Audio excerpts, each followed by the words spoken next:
Delhi symbolizes our future hopes and reflects the glorious past. The sentinel of people's power, this metropolis is the trustee of a golden past.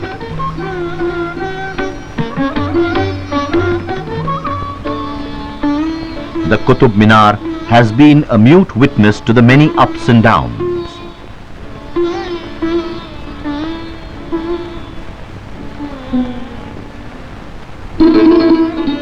The glory of the Red Fort is unique. Its ramparts have withstood many assaults. The arches and turrets have silently turned the pages of history. The Mughal emperors sat here on the throne of India. Their kingdom, vast and widespread, was at their residence reduced to the four walls of this fort.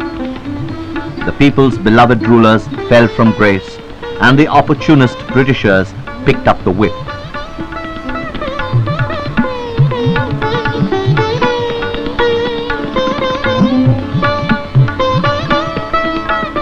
The manifestation of people's moral fury was the first War of Independence in 1857, with its epicenter in Delhi.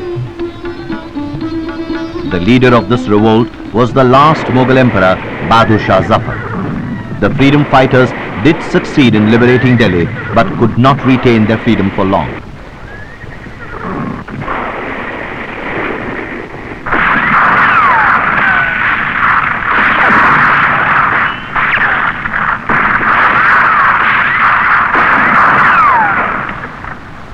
The people of Delhi bravely fought the British army for 3.5 months. At last, internal bickerings led to the fall of Delhi back into the hands of the Britishers. Bahadur Shah Zafar was imprisoned. The unarmed Mughal princes were murdered. A mute witness to this gruesome act is the Khuni Darwaza near Ambedkar Stadium. From the Britishers, Delhi received nothing but poverty and corruption. Trade and commerce was ruined. The artisans became jobless. Famines ruined the cultivators. Oblivious of these conditions, the British rulers organized the Delhi Darbar of 1877 with all pomp and show. The pageantry was an insult to the wretched condition of the people of Delhi.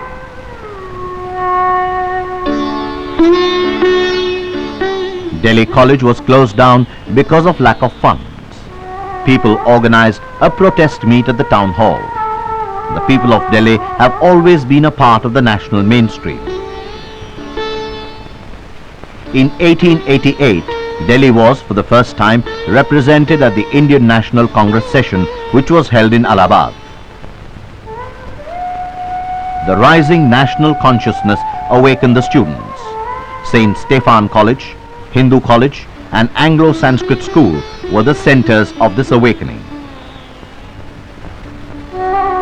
The professors of St. Stephen College, like Professor Sayyid Haider Raza and Raghubir Dayal Shastri, worked with Master Amir Chand and organized the students.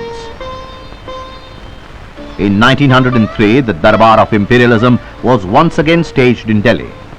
Under the divide and rule policy, the British government divided Bengal in 1905. Vande Mataram echoed in protest and started the national agitation.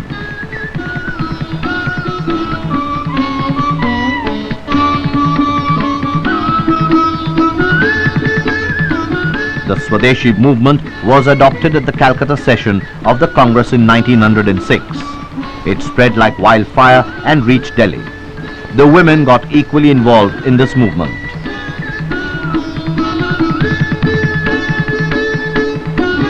Lala Lajpat Rai, the Lion of Punjab, surcharged the people of Delhi with nationalism.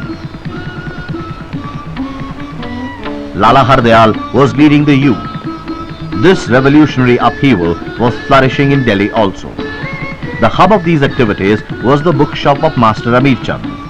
Situated at Nai Sarak, this shop reminds us of those activities.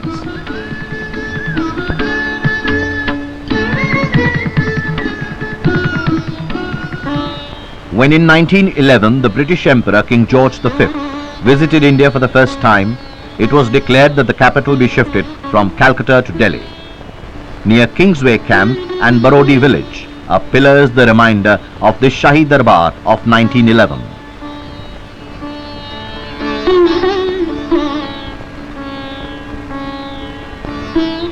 On the 23rd December 1912, as the procession of Viceroy Lord Hardinge reached Katra Dulya in Chandni Chowk, a bomb was hurled from the rooftop of a house.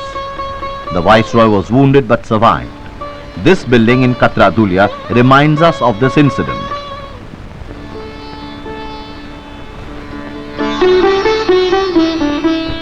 In the campus of Maulana Azad Medical College is the memorial to the martyrs Master Amir Chand.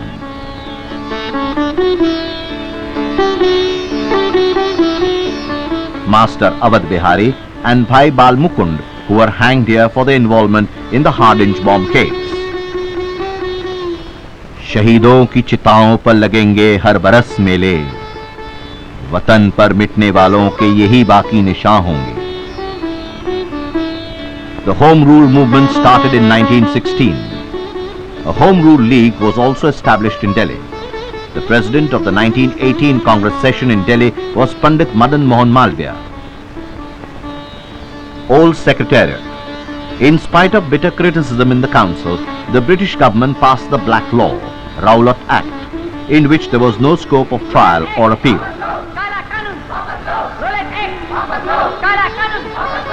People strongly opposed the Rowlatt Act. On 30th March, Satyagraha was staged in Delhi. The country was in turmoil. The massacre of Jallianwala Bagh had electrified the entire nation.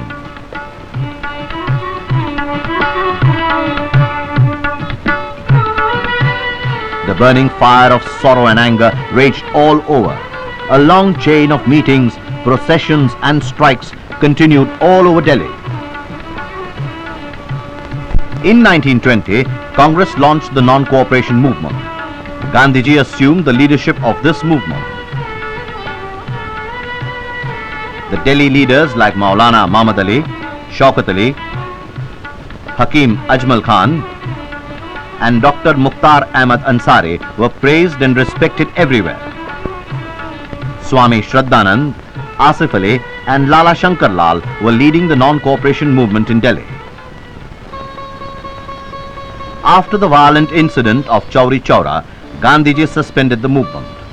Taking advantage of the situation, the British rulers kindled the communal fire among the people. To suppress this internal flame, Gandhiji went on a fast for 21 days.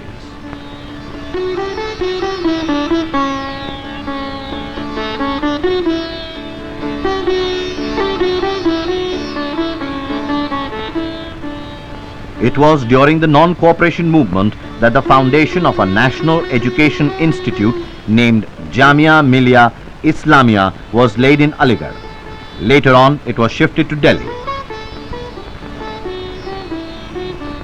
The vivifying influence of this institution was Dr. Zakir Hussain. The most prominent among his colleagues was Professor Muhammad Mujib.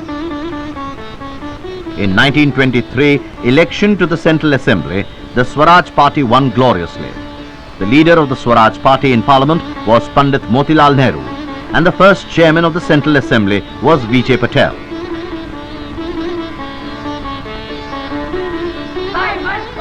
When the Simon Commission came to India, it was boycotted all over the country. Delhi reverberated with the call of Simon, go back.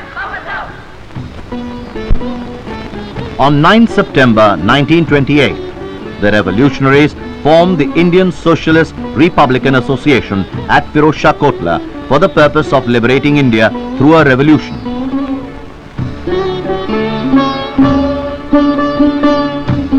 On 8th April 1928, Sardar Bhagat Singh and B.K. Dutt hurled a bomb in the Council Hall of Central Assembly, not for the purpose of killing anyone, but as a warning to the alien government. The percussion of the bomb shook up the entire nation.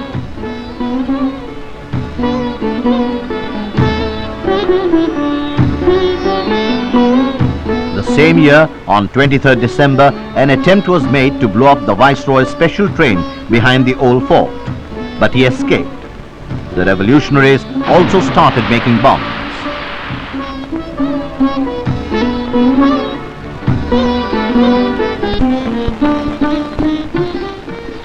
The historical Dandi March of Gandhiji started the salt agitation. In spite of the government repression, meetings and processions were the order of the day.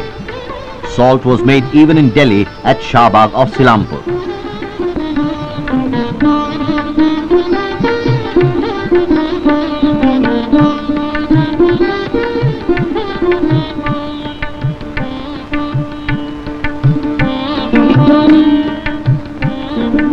A bonfire of foreign cloth was made at Rajghat. Women also spearheaded the agitation.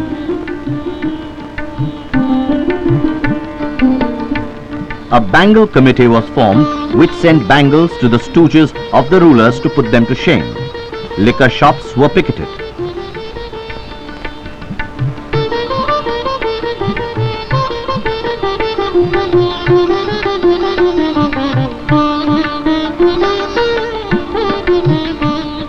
Bahan Satyavati, Chandu Bibi, Maimubai and other women leaders were much involved. At last the British had to bow before the people's might. The mighty British Emperor's Viceroy had to surrender to the naked fakir.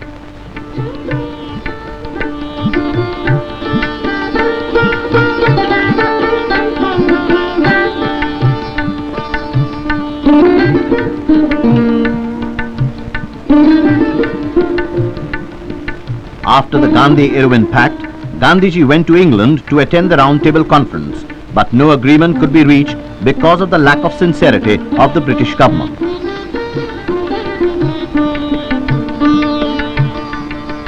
In India, the new Viceroy, Willingdon, was carrying on ruthless suppression.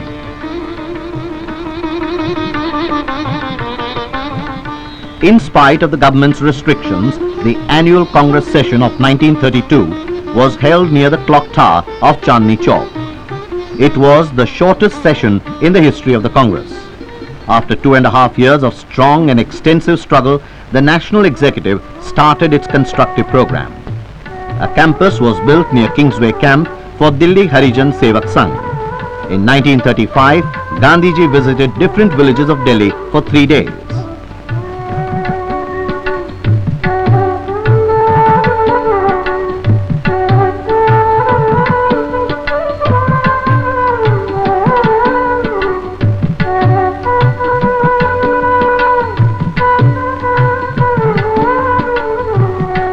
He explained to the Congress workers the need of the constructive program.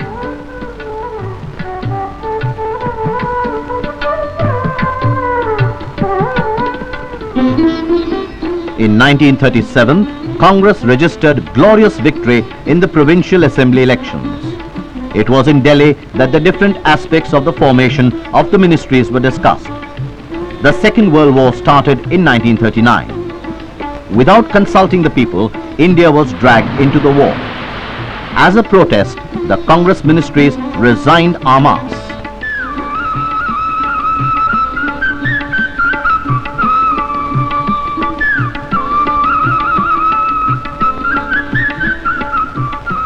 The newspapers of Delhi were propagating the new awakening among the masses.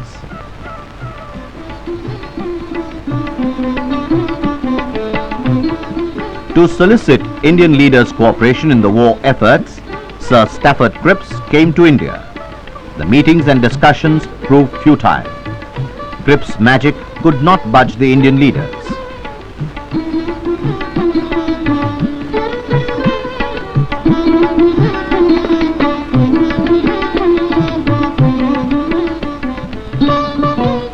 Now the only course left for the entire nation was agitation. On 8th August 1942, at the Bombay session under the leadership of Gandhiji, the Quit India resolution was unanimously adopted. The anti-government agitation spread like wildfire.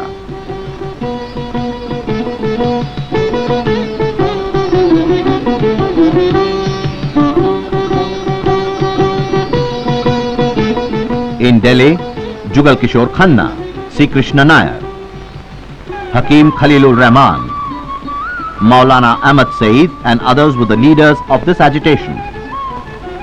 The railway station was set ablaze.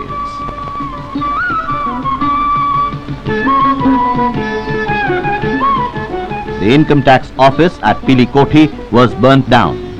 agitators reduced the town hall to ashes. Telephone wires were cut.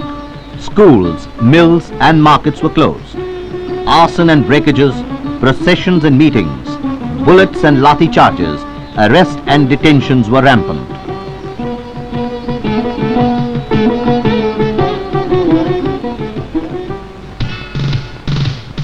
Outside India, Netaji Subhash Chandra Bose was fighting to free the country.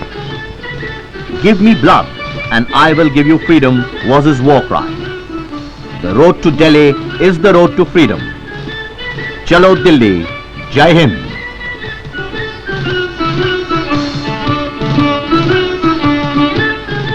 After the Second World War, the INA men were court-martialed inside the Red Fort. Sehgal, Dillon and Shahnawaz were charged for mutiny.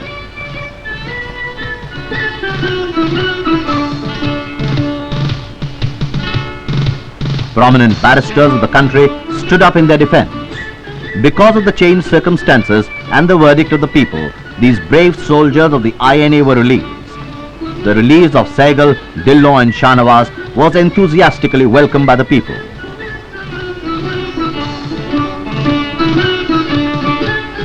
The British government was now packing up its domination. A people's interim government was formed. Pandit Jawaharlal Nehru was appointed Prime Minister.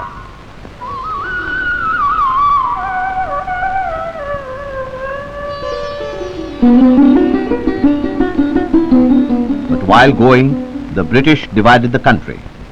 Millions became homeless.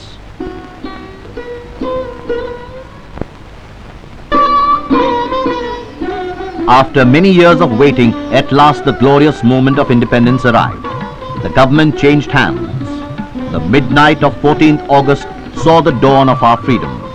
The resounding voice of Jawaharlal merged with the joy of the people. Long years ago, we made a tryst with destiny, and now the time comes when we shall redeem our pledge, not only or in full measure, but very substantially. At the stroke of the midnight hour, when the world sleeps, India will awake to life and freedom. The national flag was unfurled atop the Red Fort. Jawaharlal Nehru, Free India's first Prime Minister, addressed the nation from the Red Fort. Delhi played a stellar role in the freedom struggle. And now, as the capital of Free India, it holds a very special and a formidable position.